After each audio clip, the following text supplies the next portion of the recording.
Maswerteng gabi po mga ka-STL. Narito na po ang resulta ng STL Pangasinan para sa araw na to, third draw.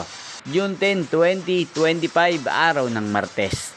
Naway ang mga natayan nyo po mga numero kanina ay manalo nawa ngayong gabing ito, 8:45 PM. Kaya kunin nyo na po ang inyong mga tickets. Narito na po ang resulta.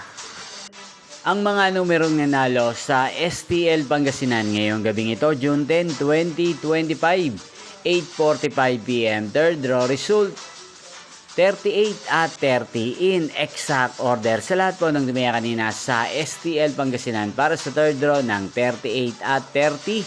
Congrats po sa inyo, panalo po kayo. Again, 38 at 30.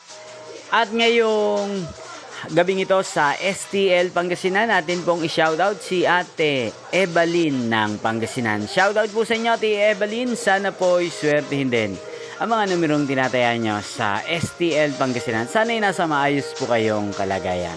Ngayon din, shoutout po natin si Kuya Marco ng Pangasinan na nanonood din po sa channel ito. Shoutout po sa inyo. Sana po ay manalo na ang mga numerong inaalagaan nyo sa STL Pangasinan. Sa lahat ng mga subscribers ko sa Pangasinan, shoutout po sa inyo. Nyo pong napanood ang resulta ng STL Pangasinan sa channel ito, Roderick Hernandez TV. Magkita-kita pong muli tayo bukas ng alas 12 ng tanghali dito po sa channel na to. Thank you for watching.